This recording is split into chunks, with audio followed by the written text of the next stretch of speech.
to week 2 of the summer split here in Berlin. Next up, we've got Rogue versus SK Gaming, one of the surprise teams in spring versus the surprise team so far in summer, Rogue. For Rogue, this split has been a huge success so far, if you take into account that they have won just as many games as they did in the entirety of spring in only 3 games.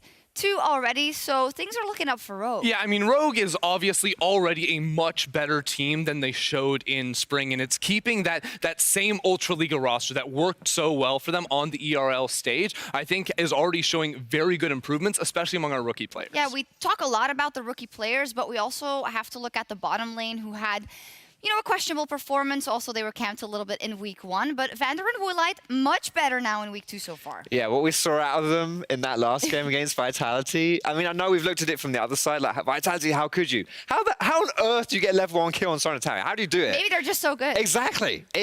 These guys obviously are the best bot lane in the entirety of the world, because they're the only ones who can make that happen. Is that the hard-hitting analysis? No extremes, obviously. No, you can only beat the teams that are in front of you, and beating Vitality was very important. And a lot of people were excited about this. Yeah, this was such a sick play coming out of them in the bottom lane. There's a TP coming through from the Sona with the Tarkult coming on top. So when Prophet actually stays alive here, it's because that invulnerability is dropped by Vander in the bottom lane. So Vitality, they think they have a free kill, but Prophet just has literally everything. I had no idea you could do this, by the way. Like, I was casting this game, and then I saw that the animation there was like, that looks like a Tarkult to me, but maybe that's just the Sona shield. Yeah. Did that actually just happen? Yes, that actually happened. As a ridiculous mechanic. Yeah, I don't think Vitality thought that was possible either, because that turret dive was rough. Yeah, and if you win for Rogue at the end of the day versus Vitality, also when we look at some of the more specifics of how they've been playing, 100% first blood rate, they are generally even at 15 minutes and 20 minutes,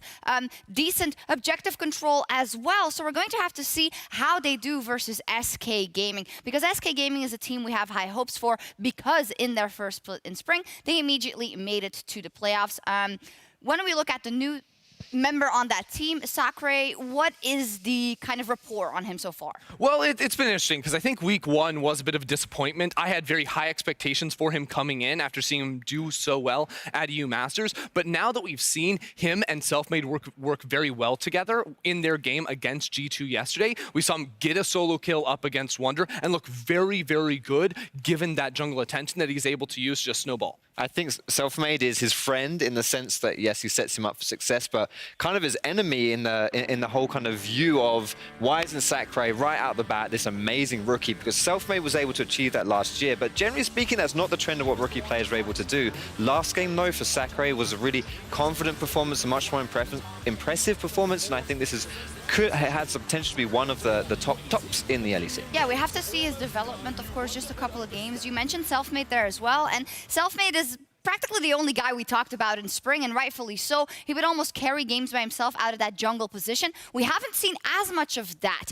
What, is that a good thing? Is that a bad thing? Is that a sign of development? I actually think it is, because one of the interesting things is that his style of jungle has changed a little bit, especially back in week 1. We saw him be much more defensive in his pathing. And that doesn't mean he's necessarily passive. What it means is that he's protecting his vulnerable laners. And as a pro jungler on the LEC, this is something you need to be able to do and to adapt to. And with this sort of evolution from him, I think he's growing into a very fine jungler here in the LEC. Something that really, really impresses me about watching Selfmade play is that he has an uncanny ability to always be in the right place at the right time. Like, if anything happens on SK's map, you can bet your bottom dollar this guy is going to be within the vicinity. Pretty much like you're saying, he's able to protect his weak sides as well. And it's like, you can't really teach that kind of thing. That is a testament to the talent that Selfmade has. And as he kind of rounds out as a player and as he grows as a player, we'll see him become, like, I mean, he's already a huge threat in the jungle, and it's going to be scary seeing him develop. Well, the key is development, right? Because the way they went out at the end in the playoffs, we all remember the Infinity Edge moment and kind of the tweets afterward that didn't really speak of a lot of maturity for Selfmade, but you're allowed to do that if you're a new player. We want to see improvement as the time goes on, and I think that's why this game is very important, as he's up versus another Polish rookie jungler in Inspired. Yeah, that's going to be a very fun matchup to watch, because I think Inspired has come in very similar to how Selfmade came in spring split. Inspired has been very consistent, finding early game ganks and securing a lot of kills on picks like the Rek'Sai, working very well with Larson in the mid lane as well. Makes me think that this this guy is actually one of our next up-and-coming junglers here in the LEC. And he's only 17 years old. 2002. I'm ancient, by the way. Yeah, look at all of us. Like, you know, we've been playing what for the so heck? long, and we're just like so bad compared to these guys. Which Speak for yourself. Okay. I don't know what you're saying over there. And there is the up-and-coming talent. We have a bit of a delay on stage, so that gives us some more time to look at this matchup. If we take a step back from in a macro sense, because we've talked a lot about these individuals, about the jungle and whatnot, but it's a hard one to predict, right? Because you have definite things that can go in Rogue's favor, but you kind of want to give it to SK Gaming because they have a bit more experience with this current roster. I think experience is very important here. And Rogue have experience with their roster, right? Just not on the LEC stage. So it's very hard to judge where Rogue slot in if you were to create a tier list right now, because we've seen them pick up 2 wins, but their wins against the 2 worst teams in the LEC, Vitality and Excel here. So this game is very important for them to prove that they belong higher on those standings. Yeah, if we just run down the opponents that these teams have had, as you say, Rogue 2 wins in versus Excel versus Vitality. They lost versus Misfits quite handily, I would say. And then SK Gaming lost to Fnatic. Yes, when you look at the current level of Fnatic, that's not something to be ashamed of. And they won versus Schalke 04 yesterday. And that's not true. I'm saying it. That's a lie. Slice lost to Schalke yesterday. True. So SK, of course. Who did they play yesterday? G2, of course. And they lost to G2 Esports. And this is also a hard one because you want to say you have to judge teams on kind of what they put on the table versus G2 Esports, but it doesn't take it off the table that they still lost that game pretty handedly. No, I mean, like, honestly, SK did compete with them for the first, like, 15, 20 minutes, I felt like, especially when they were playing, like, smaller skirmish style of fights, you know, ganks around the top lane. There were a couple fights around the map as well, too, that went in their favor. What it came down to is when they were getting into these 5v5s, G2 just outclassed them in that regard. And that's, again, not a bad thing. G2 are the best team in the world at the moment, but it's nice to see that SK, especially in the early game, can compete. They won in week 1 versus Schalke 04. That's why I lost it. And that is what I think is such an important matchup to highlight, because that will be one of your direct competitors for getting into playoffs. Just as when Rogue beat Vitality, it is an important indicator to see how far they could go. And it is, again, why this matchup specifically is so important. Yeah, so one other player I would like to highlight here, if we're looking on the Rogue side of things, actually, because it feels like we've come into the season and been really excited about our rookies, our jungler and mid lane on this team. I think Prophet is playing very well in the top side of the map, and he's always been a little bit more of a quiet player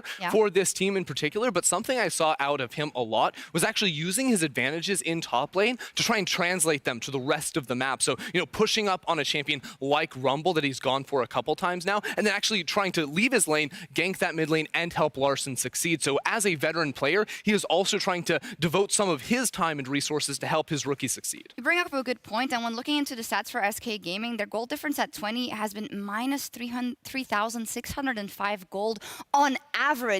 And when you look at these games, you sometimes think when they kind of lose control, they keep losing control. One of the main people that is leading to that is Pyrian, who's had so many isolated deaths as well, who tries to pick up a lot of slack for the team. So that's why that mid lane matchup becomes tricky for me for SK Gaming. Yeah, and it's really surprising too, because when I think of Pyrian, I think super consistent. He's never going to make the risky plays, right? He's like a big-time Lissandra player, right? That's very much more to play towards his team. Which is not a bad thing, but no, it's not a bad thing. But it's surprising, right, to see him dying, because he's usually not a player that happens to. He would play safe in that mid lane. He would not fall down. So if teams are able to find this as a potential point that they can try to exploit, that could be really bad news for SK, because he was the rock for them in the spring split. SK also tend to draft a lot towards those team fights as well, which means that they have one goal, one main win condition. That's group up. Exactly. And when you're behind and you can't fight, they don't stop fighting. They just keep going. And that's kind of how they tend to either have very explosive games where they win or crash and burn. And that's a lot to do with that goal differential this early on.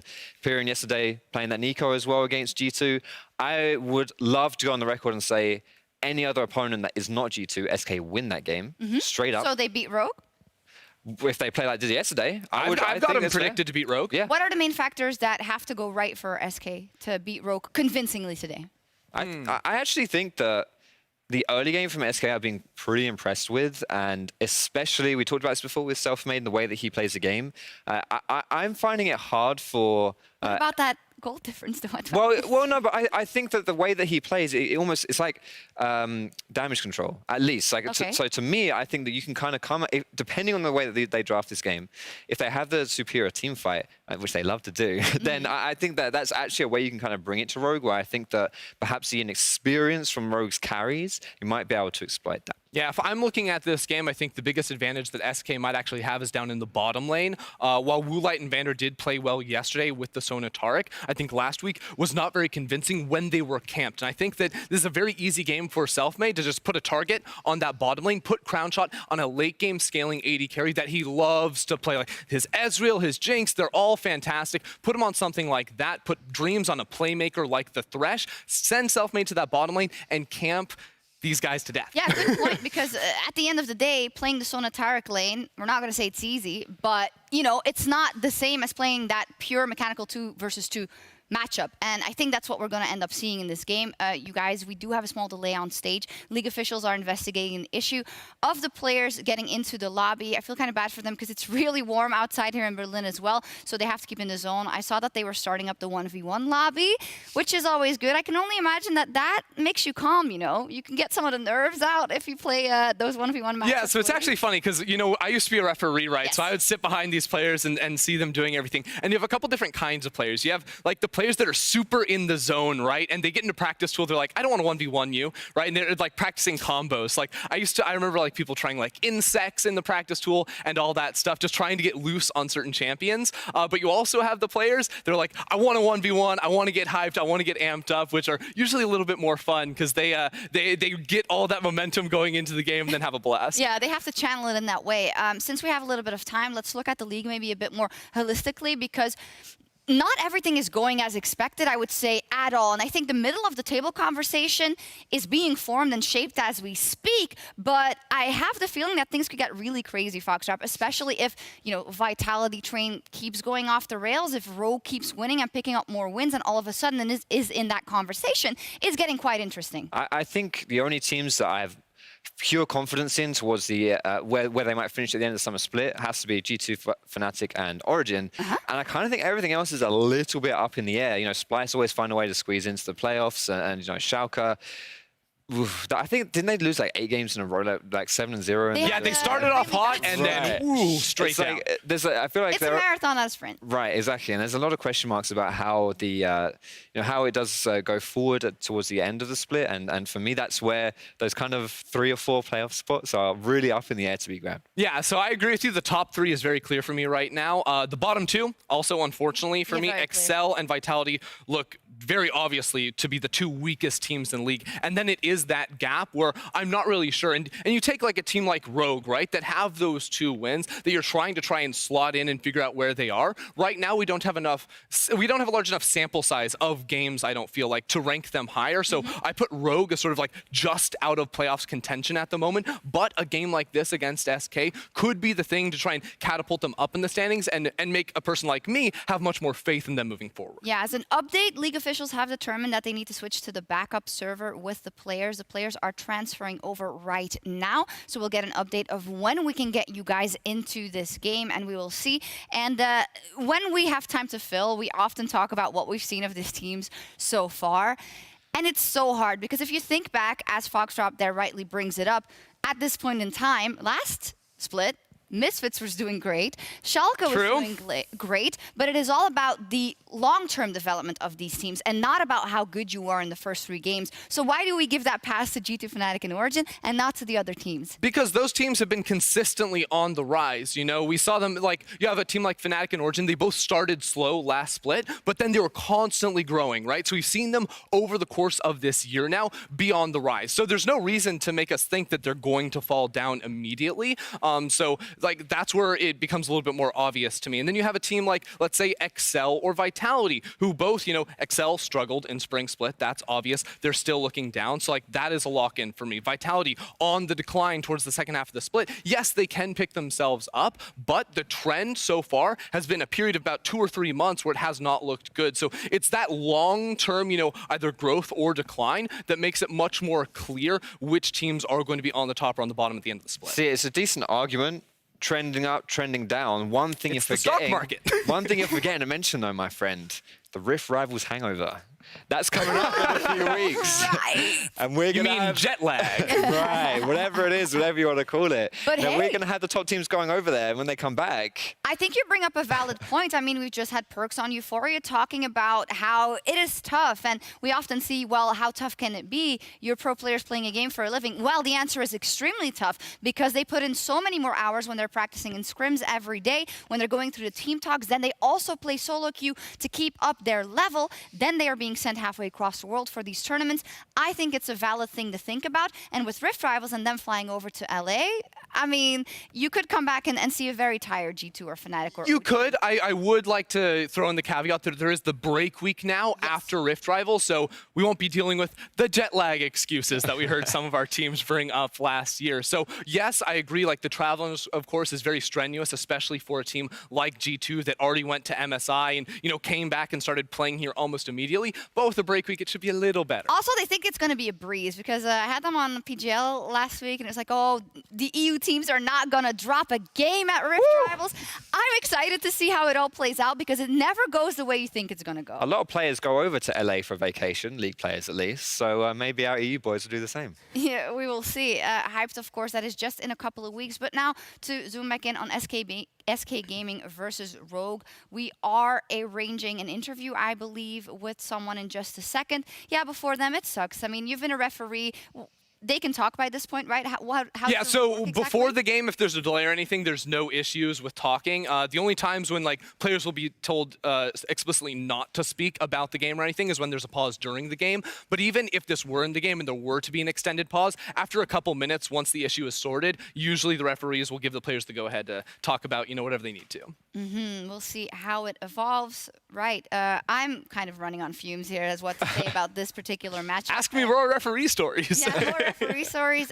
Meta-wise, how are we thinking things are going to evolve? It's all about the team fights now, and I especially saw that yesterday in that Splice versus Schalke 04 game. And how many possibilities are there to carry from a single role? Well, so there's a couple interesting things. I like that you bring up team fights because we have more of a team fight meta, I feel like, but it's not the traditional, 40-minute team fight meta where your AD carry has 4 items, you have a big tank front line. It's all about mid-game team fights and using pressure to create advantageous fights, to be able to pick out where you want to be fighting on the map, which I think is very, very cool, especially when a lot of our solo lane champions are very high skill expression. It gives you a lot of different ways to approach some of these fights. As towards speaking for a specific role and how you might carry from one of those, I think it's interesting that our top 3 EU mid laners all come from our top 3 teams. You have Caps, you have Nuke Duck, and you have Nemesis. Coincidence? I don't think so. Mid lane is the best role in the game. Yeah, I agree with that one. Everyone says better jungle wins. It's all about that mid lane. If your mid laner sucks, it's very hard to run the map as a jungler. I think, speaking of the jungle, we're seeing a lot of these really early kind of impact champions like the Elise. Gragas was brought up yesterday as well with Predator to spam ganking. Jarvan too. There you go. So it's a lot of action in that early game. Yeah, we'll see. We do have an interview standing by. It is Laure and Rogue's performance coach. Thank you, Sharks. Indeed, sports performance coach Ismail is with me today. Thank you for joining me. So tell me about your work, because we never hear about teams stuff per se. So what do you do? Yeah, thank you. Well, basically, what I do is try to provide a better environment for the players. So it is very important for the players to develop, but it depends on where they are. So they are very young, and at the same time, they are having this type of pressure, playing in front of so many people. So as well, their psychological well-being is very important.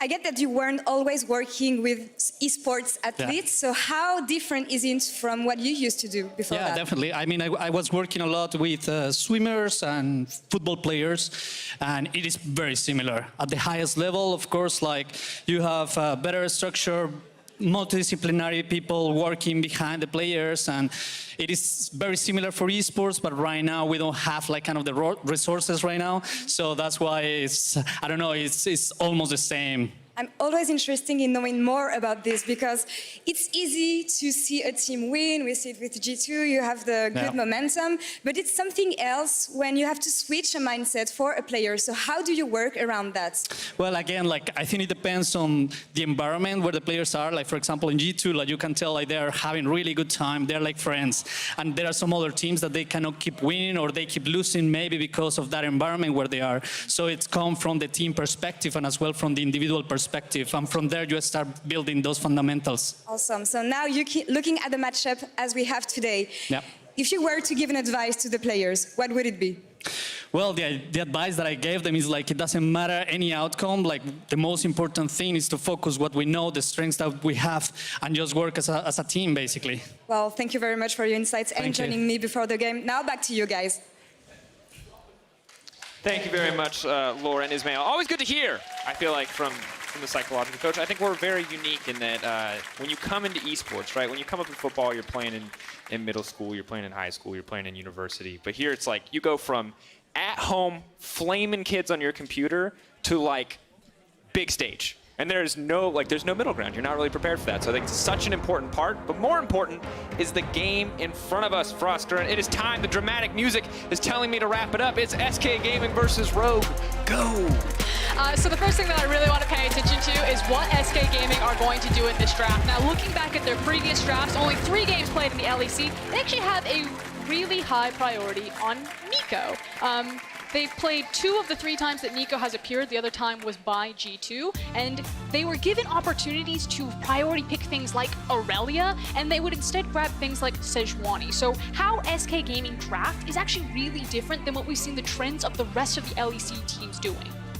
We'll see how that adjusts now. In the previous game, we did not see Sona rear her head. This time around, we will not again, this time because it is banned away. The Nico also going to follow, so Rogue clearly very aware. You mentioned those 2 picks, the Sejuani and the Nico, the oddities in the draft, both taken off the board. But in the same sense that we kind of called out Excel for the fact that Sona just kind of slipped away from them, and maybe it's a trend that Excel don't play the Sona, there's very clear weaknesses that you can punish for SK in the drafting. The fact that they're banning Aurelia from blue side, the fact that they were given access against Schalke to pick Aurelia and they still gave it away, it's really curious, and it might turn into a bigger problem where maybe they don't feel comfortable either playing the champion or flexing the champion, or maybe their priority list is just that much different than any other LEC team. But I think there's exploitation there. Ryze is the other big one.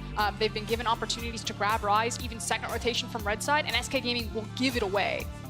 Interesting. Now, however, we see the hover. I think this is the standard first pick. The most standard first pick in our league. It is Sylas. Very frequently allowed to go through in the draft, and we've seen kind of up and down performances. Obviously, the best Sylases make the champion look very nerf-worthy, but the rest do seem to struggle to find those greater impacts, and the cat is, of course, left up and available. But see, this is what happens when you're forced to ban from blue side things like the Aurelia and the Ryze, because maybe you don't feel comfortable flex picking them, so you don't want the priority pick, then you leave open power picks like the Yuumi. Now, Yuumi, very hit and miss in the LEC so far. It's kind of clear whether you're gut checking. Do you have enough practice on this champion? Are you prepared to do this? However, Ezreal and Yuumi, I feel like is one of my favorite pairings. There's so much Catboy. safety in that lane. Catboy, that's what it's now called. For the Catboy lane, and very comfortable in both these champions. Ezreal strong before first back, Yuumi very strong after first back, so I see a lot of synergy there. Yeah, we'll touch more on kind of the mechanics of how Yuumi works with Ezreal once we see him in the lane phase. I love Yuumi because I feel like whatever ADC she's paired with, it completely changes how the matchup works and how she plays around the opposing matchup and with her ally ADC. But Sivir Nautilus, great response. Nautilus is one of those champions that just hard counters Yuumi. I know that we've seen the Poppy also screw her over before, but usually you want hard engage. So if any of those hooks do connect with the Yuumi or the ADC, that's when things become really devastating. And especially the Nautilus in the hands of Dreams as well. Once again, this is one of the supports that we know to be a big playmaker, to be the guy to get action kicked off. So you know that if Vander steps a little too far forward where he can't just leap back to that Ezreal, he's going to run into a lot of problems. But the Renekton now coming in as well for Prophet. One of my favorite champions to see Prophet alongside that Rumble. And I want to see what the matchup hit's going to be picked into is on the opposite side. Will they match it with the Sylas? How will SK Gaming approach this? And I feel like it's now just about kind of sculpting the perfect matchup for Prophet. I expected something like the Kennen ban. Nico's already taken away, so you have 2 ranged top laners. Kind of Jace is the last one standing, where they can continue to pinch that top lane pool and just say, we own the top lane. The top side of the map is ours because we have such a powerful pick like Renekton, and we're going to take away anything that you might have in the bag of tricks to deal with this champion. And I love it because anytime you take away, let's say, the Kennons and the Jaces, it means that you have to pick something melee to go toe-to-toe with the Renekton. And those lanes are always so hype. And on SK Gaming's side, they're like, quick, take away every jungler that can dive, get rid of the AP junglers. We don't want to deal with the Elise because we know how devastating Renekton can be. So we'll see if SK Gaming kind of take the same route that Splice did, where they say, okay, we see the Renekton, we don't have Nico, we don't have Kennen, we don't have Jace. What else can we put up there? Are we going to try to go toe-to-toe with this pick, or are we going to play weak side, maybe grab a more self-sufficient top lane or something like well, I don't think Poppy here, but a tank. Definitely an option, of course. The Rek'Sai now locked in as well for Inspired's most successful pick thus far. And of course, another champion that has a decent amount of dive at level 6, has the ability to reset the tower aggro. Elise, of course, having it at level 3 does mean she's a bit more of a threat. Grabbing Rek'Sai is important here because if they choose to go, I was going to say either a Rumble or a Vladimir, it's now a double AP composition coming out of SK Gaming. And so by taking away Rek'Sai, you take one of the primary AD junglers out. So it almost forces Selfmade to go for either a Vi or a Lee Sin. He was looking for an AD jungler, and the Vi is where he landed. Started in the LCL, now we're here. Vi coming through. Excited to see what Selfmade can do on the champion. Of course, very telegraphed what she wants to do. How to find out how well it can be executed. And now the debate for Larsson's pick. Of course, that comfort pick Azir has been taken off the board. Will have to show us something different this time around. And potentially another sustained damage threat in the form of the Cassio will now be locked in as well. So you have a lot of poke and a lot of protection for that poke. I really like in team fights how Cassio can line up with ADCs because she just basically has this giant threat in this zone around her, although they haven't swapped yet. I have seen Renekton play 20 seconds, 20 seconds. Once again, what league are we in? The LEC, not the LPL. Don't be not here. We'll give it 14 seconds, Frosk, and you can tell me I'm wrong if they swap, but for now, we can talk about jungle or bot lane instead while we wait for the timer. And I feel like for SK Gaming, it's about your 2v2, especially post-level 6 in that mid lane. And then you're okay, he stayed mid lane. And then for Rogue, it's about getting out of lane phase. Their power post-lane phase, especially because they have a champion like Yuumi and Ezreal, who do really well once they're grouped up and once they're on 1 to 2 items. That's their big window if they want to attack this map. And also for Rogue, it's kind of about setting expectations for the team. Once again, they are 2-1, already up to a much better start than they had in the previous season. However, they've beaten the 2 currently weakest teams in our league, in Excel and Vitality. Can they show us more against SK Gaming, a no-doubt playoff contender as this roster just continues to ramp up? And SK, can they show us dominance through individual ability in this game? That is the big question. Of course, Inspired on your screen, looking comfortable, looking confident. The audience ready to get into game. Let's go. It's SK versus Rogue.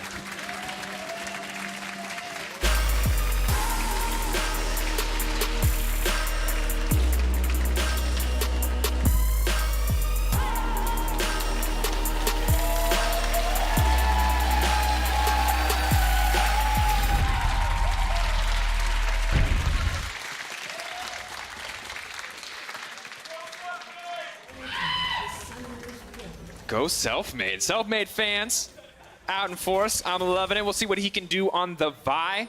I feel like there's like 2 types of people. There's like woo girls and there's ow guys. And that's where the crowd really falls. We'll find out. You can figure out what you are.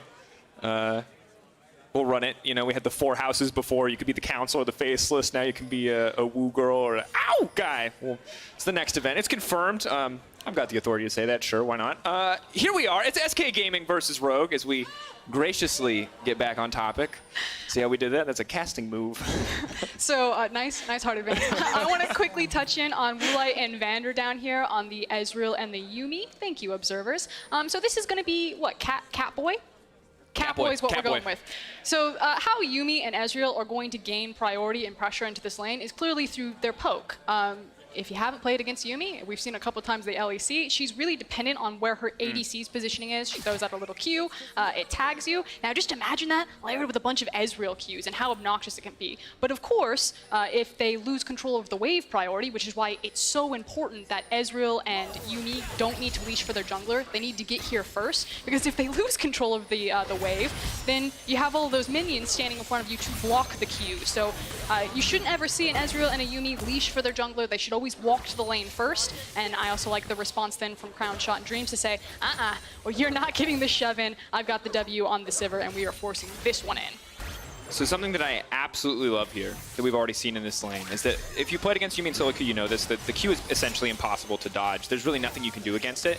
But what Dreams does is he walks alongside Crown Shot to make sure that he is the person taking damage. He has extra pots in this lane, rather than letting Crown Shot. See, he's trying to stand in front of it. Didn't work out that time. Trying to block up those Qs and stop his AD carry from getting slowly chipped away at. It's actually fun. If you guys play Cho'Gath at home, one of the best things to do is, because Cho'Gath's model is so massive, it's just stand on your ADC and make it really hard for the enemy team to click him. You don't actually need to zone control. You just need to be super obnoxious. Also, if you're playing a tank and you have like Nautilus shields, sometimes you'll see Nautilus players, if they have the shield available, they'll walk up to the creeps that the enemy actually wants to last hit, and they'll stand on the creeps, and they'll deny them the creep by taking the auto attack and then proccing their shield. There's an entire Donkey video about that Hecarim strategy where you just stand on top of the creeps. It's not about beating your opponents by killing them, it's about tilting them off the face of the It's about planet. sending a message, folks. Wins, LP, who cares? Of course, both these teams probably interested in finding a win. However, SK still 1-2. Rogue has the better record right now, despite the perception that SK might be the stronger team. For now, things are going okay in the bot lane. We saw yesterday, Yuumi lane's level 1, quite weak. The first back stronger for Yuumi, wants a few points in that queue before she can really start to threaten, before that poke becomes kind of unbearable to deal with. So for now, Sivir Nautilus, I think no surprise to see them have the wave pressure. However, Inspired will reveal himself by taking the Scryer's Bloom there rather than the Blast Cone, and is backing off. And you can see that there's a lot of priority through Larson and Prophet there, the fact that they're so far in their lanes. And Inspired by having a pick like a Rek'Sai, who's such a control-oriented jungler, did a good job just being like, I've got my vision down here, complete control of the bottom side of the river. I took the Scryer's Bloom, like everyone's safe, just play it out, boys. Farm, be aggressive if you want. No ganks coming. And you talked about the handshake moment last game where it's like, all right, we're going to get to 3 items, and then we're going to fight. Like, all right. Well, for me, the handshake moment in this game is the junglers. Of course, Rek'Sai versus Vi. Vi champion we haven't seen in a long time. 2015 Summer Shook was the last person to play it in the EU LCS at the time, now the LEC. And I'm curious what Selfmade does, what innovation he'll show us. You know, it was the Q Flash was like the revolutionary thing back when people were discovering biomechanics. I don't know if anything has been added since, but we'll get to find out. I don't think he gets much innovation when he doesn't have priority in his lanes and he loses his Scuttle Crab. You're a Debbie Downer. All right. I mean, the reality is his Selfmade's like, I've got one goal. It's just to kind of like stabilize things, play when they're strong. So you can see that now that Pyrion has push, he's like, maybe I can cheese in and get these Raptors, but I'm looking for level 6. It's a good look. Has power. The AoE there. Little conal shotgun blows there. And for me, level 6 in this lane has to feel pretty uncomfortable for Larson, because not only do you have a Sylas who's going to want to leap on top of you, you have a Sylas who's going to steal your ult, and if you try to ult him and he ults you in response, what happens? Rosgren? You die. The greatest staring contest of all time? Who dies? I want to see it now. 2 Cassiopeia ults at once. I imagine they would just both get locked up. Such a long cast animation, and you don't notice it when you're not playing on LAN, because you have ping, you have a connection, turns out. But when you're on like 0 ping server environment, it's a long quarter of a second. Tuning back into that bot lane because the first back has now come through, and not only that, but Woolite went for the Sheen. I'll hold it though. He's okay. He's okay. Oh, that's fine. He's okay. No kill pressure yet, still level 5, but I like that we're focusing on the bot lane, as you mentioned, Frostfang coming in. And interestingly enough, there's a support in the mid lane. Now that is a grounded Sylas, will dash away, but Inspired. Posturing, ready, threatening here in Dreams. Functioning as a second jungler as he just covers in the mid lane here. Making sure that he can get this wave in and it's not frozen. Spider knots away. As I say that. Larson. That felt like not the right place to back, I'm going to be honest. He's got the cannon and his creeps. That's a feel bad for Pyrion. He does not want to be there. Difficult. And of course on the bottom side of the map, not a whole ton of kill pressure at this stage for this bottom side, unless Crown Shot really overextends. So Dream's not giving up too much to roam there, but now... triple man gank. Pyrion. He doesn't know it yet, but this Cassio ult's going to need to be nutty if they commit for this. And a reminder, like Dreams pulled into that lane to try to give Pyrion something so he could get that wave shoved out, but the cannon creep Larson just pulled it into his creep wave, got it to hold there, and then they set up by sending Renekton and Rek'Sai to try to gank him. So good heads up by Pyrion to be like, probably in danger here. Absolutely. And one thing that I like, we talk a lot about the bottom side, Selfmade now here as well, could see a potential gank. Woolite not stepping forward, attempted to do so. The hook does land onto Yumi. That's going to be disastrous. Trying to burst her down. Don't quite get the timing right. Classic bait right there. Come on, Yumi's just gonna reconnect. The hook can't hit her unless you have hard CC that you can chain and instantly kill her. Has to hit Woolite. They wanted to follow up. They wanted the Vi there to just come in, but level 6 now comes in for self-made. Maybe they look for the follow-up here. Of course, the Honey Fruit going to heal back up on the bottom side, keep the pressure going. Ezreal, no TP available this time around. But going back to it, the fact that Woolite went for the Sheen as opposed to the Tier, we see more and more Ezreals doing this, but he's actually a terror against Sivir. So they actually needed Self-Made to come down there to look for aggressive plays like that, because just in the 2v2, Ezreal and Yumi will start winning it very hard, at least in terms of the poke damage. And interesting as well, of course, Renekton in general has a lot of healing in the kit, as well as not requiring a secondary resource, so we can see Prophet not opting to back as much, but instead continuously putting down a little bit of lane pressure and then moving into that mid lane. So ready to punish Pyrion. Pyrion is yet to go down despite the resources put against him. Still has gone down in CS. 15 discrepancy there, but despite all of that, the bot lane pressure that's been being built now results in Self-Made grabbing an early Infernal. Very strong for a Vladimir, Silas, Sivir composition. Prophet, though, now looking for the ult. Exactly, just going to walk away, taking his time. We'll get the empowered heal here. Prophet not going to connect on the Cold and Meek either, but instantly into the mid lane. Point and click them down. A bit of assault and battery to get us started. Dream's going to make it out, but a quick kill over to the side of SK. Maybe not. Heal now coming in. Crownshot going to body block. Well played to stop it. Crownshot now stepping forward. Still fearless. Moving into the line. They're going to destroy him. The cat does nothing. Catboy dies. Oh, they just didn't have enough in the tank right there. The immediate turnaround from Nautilus. Crownshot plants his feet, comes in with the TP, says, not today. And and I love that Vander and Woolite are trying to make plays, but Crownshot and Dreams are just outplaying in that exchange. And just so aggressive. You know, maybe that's completely different if Yumi has access to her ultimate, but still level 5, Ezreal and Yumi. And without the root as well as the burst damage from the true shot, they just way overextend, punished by the TP from Sivir. Once again, League so very often in game of inches that Nautilus' health bar so incredibly low, but God, they're gonna watch that one back, you know, and regret it, knowing that some minor mistake could have changed everything in their favor. But this is a massive gold discrepancy now, and this all started off, it was like the Infernal into this mid lane gank, and now the 2v2 kills in the bottom. Like, SK just sprinted ahead of Rogue. Absolute disaster in multiple lanes, in multiple points on this map. Oh, and you look at that play, and we'll see if we get the look at the bottom one as well. I love the aggression, I'm not gonna lie. Yeah, so they think that they just catch Dreams out, they force the flash, and Willet's like, I've got the burst damage, I can do it. Unfortunately, doesn't connect the TP just in time. Good spell shield use from Crownshot, and then again, plants his feet, hits them both with the boomerang, and then Dreams turns around. Brutal. The level 6 is coming in so clutch there from the side of SK, and when we looked at this game, Frosker, and we were talking about it while we were in that delay, and you were talking to me a lot about team fights, because Rogue loved to team fight and they excel in team fights, and SK loved to team fight and excel in team fights. Now, that was one way you said this game could go. There was another way, too. The mentality was like, you come in, you look at Self-Made, you're like, this guy is so explosive in the early game, he can just completely destroy teams before 10 minutes in the game. We're now 10 minutes here, we'll hold it. Hook's gonna land, Boomerang Blade goes in. And things not getting easier here on the bottom side. Or Self-Made doesn't make the impact. You get to team fight phase, and both teams are exactly where they want to be, and this is where Rogue really excels, in those team fights. But you can see what side of the coin we ended up on, and while Self-Made has had a kill so far, also the bottom lane. So, SK, we wanted to know individual advantages. How big would they be? Well, right now, very big, as Woolite and Vander overextended on that bottom side. What's so punishing right now is now that Sivir has access to the pickaxe as well as the Caulfield's hammer, her ability to just like hard shove the lane and push the wave for free, like she's going to kill all of those minions, means that this Sheen pickup from Ezreal and the poke damage from Yumi is just never going to connect. Sivir doesn't have to lane against them. She's just going to hard push and then look for how she can chip away with the boomerang bang, and then it leaves Nautilus to be unlocked. Like, those two kills and having that item breakpoint completely changes the dynamic where Woolite and Vander could have had opportunities to fight back in this lane. Now they don't.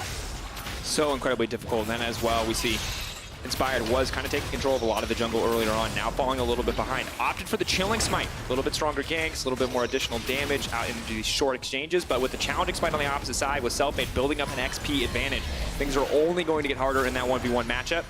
Ezreal coming over, but it is too little too late, and now SK firmly in control of this game. 2K up 11 minutes in, they have the Infernal, they have the Herald, and it is now on Rogue to try and survive. And now they've lane swapped, so they've got to initial advantage here, and they're just trying to get Sakura into a free farm lane on this Vladimir. He did a good job. He was against the likes of the press the attack Renekton. He's like, there's no way you can dive me. I've got the pool. I'm going to try to scale up alongside you into a side lane. And they're very quickly now moving around Crown Shot, who has his first completed item, and just trying to siege up these structures and get as many plates as possible. If you can springboard this Sivir ahead of the clock, where she's running around with Essence Reaver and Infinity Edge, you know, way before 20 minutes, these 5v5s are so far heavy in SK's favor. And we saw in the previous game with Splice, right? We saw what happened when Kaveh was able to continuously grab plates in every single lane. The same thing is now happening for Crown Shot. 12 minutes of the game, he's already got 1 item and boots 2.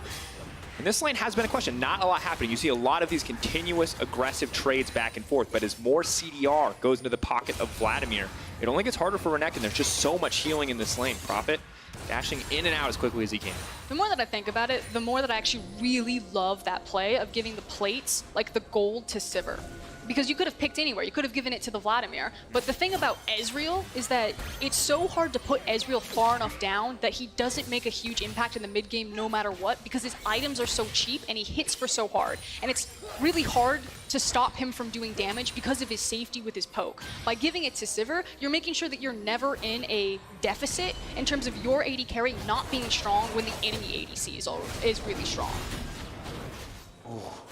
And at least now we can see, as the observers are highlighting, that some plates are going back.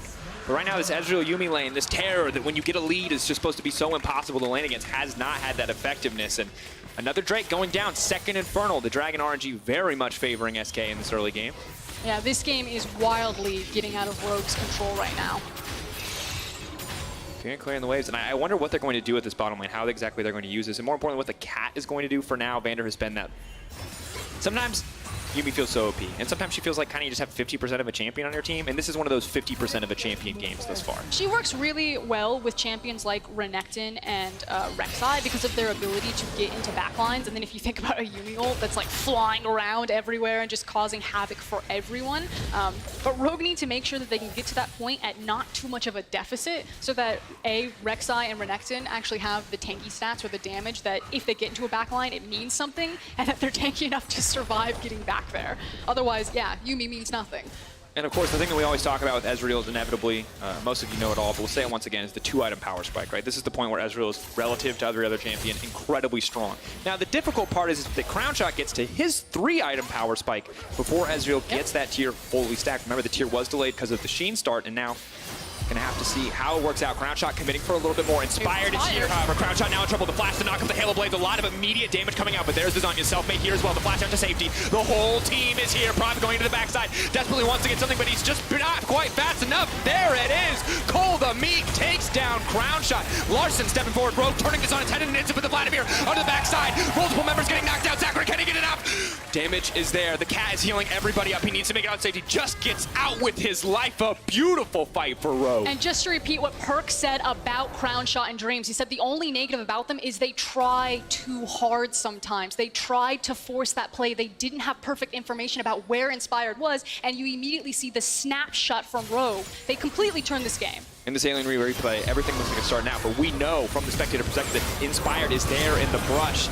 Yes, beautiful use of the stopwatch to buy a bit of time, but Rogue so confident in this fight. And then everyone files in. Good job from Prop to get the flash to make sure that he can get into that backline to find Crown Shot, and then it's 1, 2, 3. Good night, Sivir. Huge shutdown bonus onto Renekton. And again, Yuumi empowers bruisers so well. Now that this Renekton has the shutdown bonus, it also makes Yuumi that much stronger because she has someone to tag onto in these fights. And for that fight, it felt like the first time we really got to see Vander have a high value. Crown Shot, though, has to step.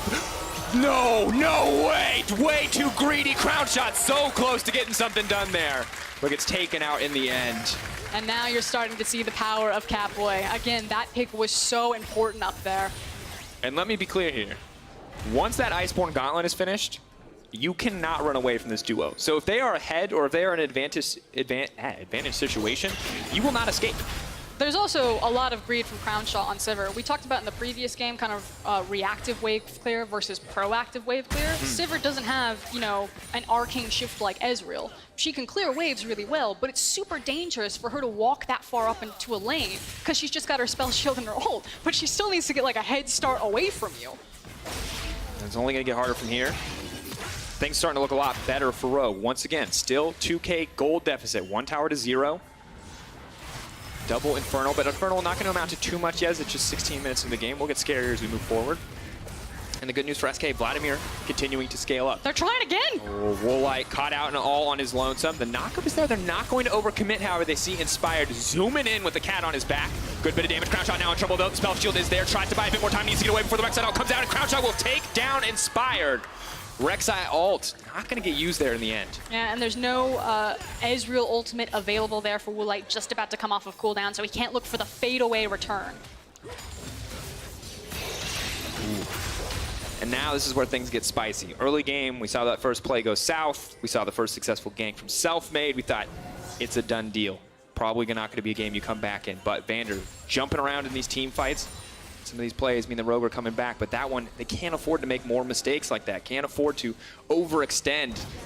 Crown Shot was the tasty bait this time around. Last time Woolite was the tasty bait. This time it's Crown Shot. And these 80 carries, people need to calm down. The game's also been stalled out to a nice point for Rogue, where they did get their Ezreal into where he's very strong. So again, SK, they tried to snowball this Sivir over the weak point to make sure that she was just as strong when Ezreal was. They kind of fumbled it a bit here on their last 2 plays. But with this mid tower still being up, it stalls out the game. And I expect SK to stop playing towards these side lanes and to try to figure out how to crack this structure here.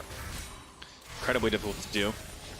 Cassie, of course, always terrifying. Her herself does a lot of damage. If you ever get grounded, very easy opportunity for define the Rek'Sai or Cat follow-up. So, another dragon, this time Mountain. Once again, very high dragon value this time around. Looks like SK are ready to contest. This, folks, is our arena. That dragon, though, getting cut down incredibly quickly. Once again, if you get hit there, and the team is willing to commit on you, you will die. You cannot escape from a Yuumi-Ezreal duo. I really like that call from SK to say they've got first priority on Mountain Dragon. Let them have it. Let's see what we can get done by inside track to this mid lane tower. That said, a lot of respect to Rogue. They're like, they can probably snap engage since everyone's here, so we can't just hard force this one. And once again, remember that there is a Vladimir scaling up on the top side of the map. You still have a Sylas. You have a ton of AP pressure in these team fights and plenty of good ultimates to steal away as well, along with the Sivir. So, while, yes, we kind of expect these explosive SK early games, they still have a lot of outs in the scaling department. Is the pressure on Rogue to get some kind of huge advantage here? This is a window where they are very strong. Renekton, one of those champions that, because of how his ultimate works, he can have a lot of kind of like superfluous tanky stats, as well as do a ton of damage with his current itemization, on top of 2-item power spike Ezreal. So their composition, because of their champions, is good now. Whereas you talk about, you know, Vladimir and Sivir, how they outscale, and especially as a duo, are so devastating. A Hemoplague with a W that's just like slathered all over that. Hurts real bad. Slathered. That's, all right, I'll take it. For now, Crown Shot getting poked away by a cat. I honestly don't know how to feel about this champion thematically. I love the kit, and I love that it's a cat, but there's just something about it that like offends me on a deep personal level. Just getting hit in the face by a cat over and over again. Like, do you not see me? I'm like the escaped mage of Demacia. I'm a monster. Yeah, you're a cat. It's kind of like in the Captain Marvel movie where the cat's like the really terrifying alien. Yeah. Super cute. Yeah, it just feels a little unfair. It hasn't worked out, though. It hasn't worked out yet. That was an ultimate. There you go. All right. We'll check in. 20 minutes of the game. Yeah, that's right. Ezreal. Woo! Global pressure. I just like to note that you are a woo girl. I am a woo girl. Don't take it away from me. Prophet, though, might be getting some woos here in a second if he finds a flank. Not going to walk face first into Dreams, though, giving the Nautilus that kind of respect. And you can tell that both teams are respecting the potential from the other enemy team to get a fight started. Selfmade sees that guy, and he's still going to hide. He's looking for his perfect moment. But the thing is it feels better for SK at this point if the game does slow down. Because again, we talked about Sivir and Vladimir and the fact that they're just kind of getting this free farm, whereas I feel like Rogue really needs to be pushing the envelope a bit more here. Or we're just going to slowly lose our towers. This feels bad. All right, well, SK slowly taking control of the game. We've got Cassio pushing on the top side, the only pressure point on the map, now having Inspired there as well. Hook will come through, of course, canceled out by the input buffer on the Ezreal. Now the flash forward. Woolite going to be in trouble. We'll get the flash as well. course, CC will not stop. Oh my God, gets him again! Here we go! Point and click, assault and battery. That's gonna be all it is. You know, when they say there's more than one way to skin a cat, it never quite made sense till right in that moment. And perfectly on time is the incoming creep wave, as they're not gonna get just one tower, not just gonna get just the double kill, but 2 of those mid lane towers. Well, we said it was going to slow down. We were wrong. Instantly, SK explode onto the map. 6K gold lead, double Infernal, Vladimir scaling. They don't need to wait for it. They're here to kill people. It frankly shouldn't be that easy just to walk it down into the mid lane, but something that Rogue do struggle with is kind of like the easy wave clear. You know, they don't have the Sivir. They have an Ezreal and they have a Cassiopeia. They need to be right on the wave to force it all out. And you can see, this is... They just don't This respect is such a Nautilus montage. the engage potential here from these 2 champions. And here comes Selfmade. One more. And the thing is, this is fantastic play, obviously, from SK here, but we've all learned that as the Yuumi AD carry, you need to step forward to make sure the Q hits. But it's not like Dreams doesn't know that too, right? So every time you throw the Q, he knows that you're going to try to step forward to get it to hit. And I feel like Dreams just read the situation flawlessly there. And the second Woolite steps out from behind that tower, that structure, instantly goes down. And remember that springboard about Sivir? That's 2 items Ezreal, 3 items Sivir. We want a team fight. Here we go. Maybe caught out here, instantly deleted. Larson does a lot of damage in that exchange, but crown shot. Those bouncy blades come through a lot of health bars. And look at the confidence. SK just have 3 members. Meanwhile, Vladimir on that inhib takes down the tower. And it feels like Rogue thought they were playing one kind of game, and SK have very quickly relieved them of that idea, as SK are just destroying across the map. There's these little instances. Yes, they got a single kill, but they lost an inhib tower. Not a worthwhile trade, and now SK pretty much are going to have pressure in every single lane. I mean, in that type of situation, it's Dreams makes a mistake because he's out of position. Rogue do manage to get a catch, but you can see how clear the discrepancy is. The only fortunate thing for them is that Sivir didn't have like hard CC to force them to fight her, because she was just annihilating. I mean, their saving grace is that their jungler is Rek'Sai and not Sejuani at this point, so Sylas can't steal that ult away. Take another look at the pick. This is the wrong side of town. He's just way too far forward away from his team. And that's, of course, the thing you gotta love about Yuumi. The follow-up is very real. Second someone gets a pick or tries to jump on you, you can instantly try and turn that fight. People really underestimate the sheer amount of healing and disengage/engage potential that Yuumi has. Here we are, Frostcurrent. The Mountain of Gold, telling us a very interesting story about the calm game up until that bot lane play. That first hump, that's the big aggressive engage from the cat and the boy. And now, things are very, very heavily in SK's favor. I think Rogue can do it still with the scaling of Cassio. There is an option, but at this point you're relying on Rogue to out-execute rather than out-comp. I really like that word, and that means that all eyes are on guys like Woolite and then Prophet.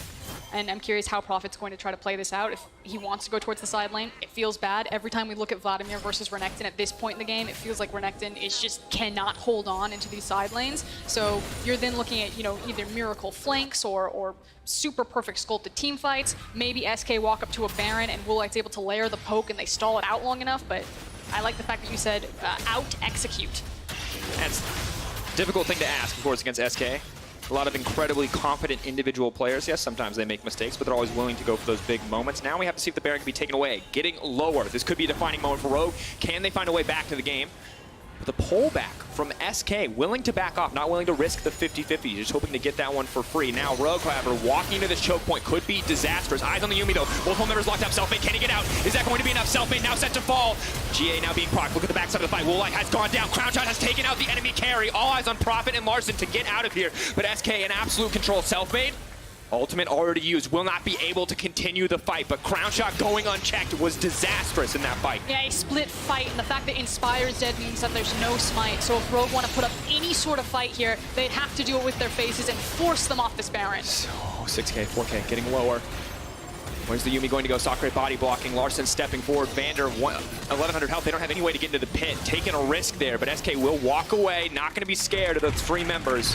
securing the Baron and an 8K gold lead. Huge showing of dominance from SK. And this should all give them a huge showing of confidence here. So again, a kind of a weird fight. The fact that they're really not respecting how much damage and how much control Yuumi can output, but the fact that Crown Shot is able to 2v1? Well, 2v2, because Dreams was over stunned. there. But 2v1, both the Cassiopeia and the Ezreal was kind of the defining factor. The ground shot is scary.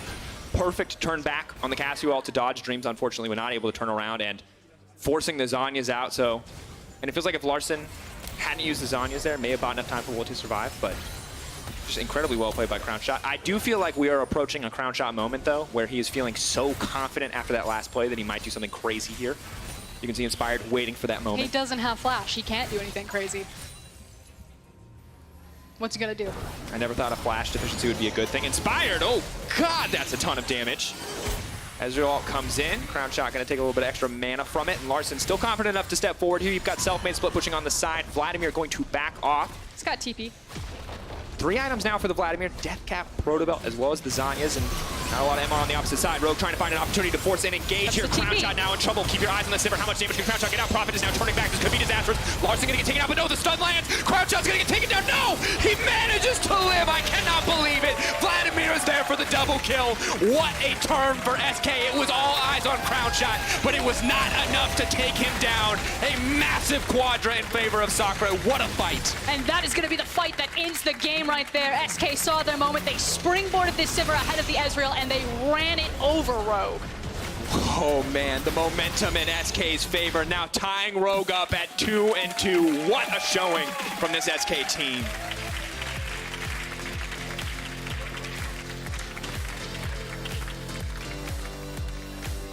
Big smiles on the faces of Crown Shot and Dreams right there as they talk over that back half of the game, and you have to feel good. That felt like the perfect Sivir game. Absolutely. Wait, I won't nitpick. It's a glorious moment for SK Gaming. They've taken down Rogue. They've tied them up in the standings. Things are looking good for this team overall.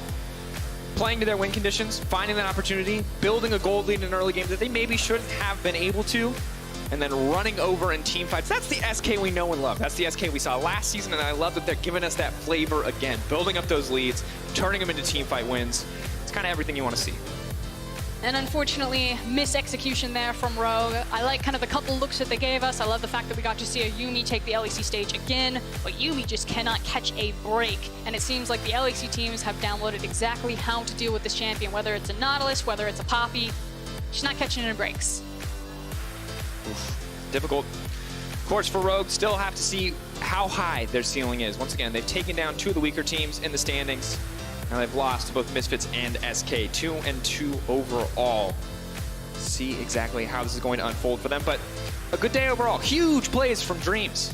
Clearly incredibly comfortable in that Yuumi matchup. That's the kind of proficiency that I love to see. So let's check out some of those highlights from SK's win. Let's see exactly what happened here in this game.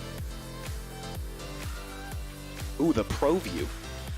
Ladies and gentlemen, watch for the R button press. This is the really defining moment. Hey, he flashed off the Q and hit the initial CC. Ooh, and this TP. See, I was all eyes on Crown Shot, and see, they were too, and that's kind of where it went wrong because they forgot that in an instant, the Vladimir can just blow up your entire team. So, God, Tides of Blood, such an incredibly strong skill. Yeah, just annihilated there from Sakura. Level 16 just in time to pick up the Quadra. Yeah, I feel like that was just waiting. I feel like he got most of that damage in that final fight. We were waiting for that big explosive Vladimir moment. And overall, just a fantastic showing from SK. This is what we wanted to see. Can teams that are predicted to be top teams dominate expected bottom teams? How much of a shakeup are we going to see here in the summer split? That was the question. Well, for now, SK winning the games we expect them to in so many instances. But of course, remember, you can give us your Kia player of the game if you guys want. We'll give you the options in a second. At All Esports is the place. As always, it's Selfmade, it's Crown Shot, it's Dreams.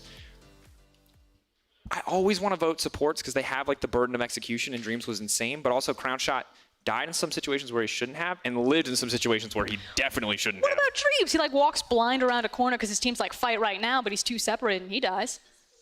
That's true, but he hooked like a Yuumi or a Ezreal like 3 times in a row. Yeah, well, let's give it Dreams. That's our choice. You guys can, of course, vote for what you want. Power democracy, baby. At All Esports on Twitter.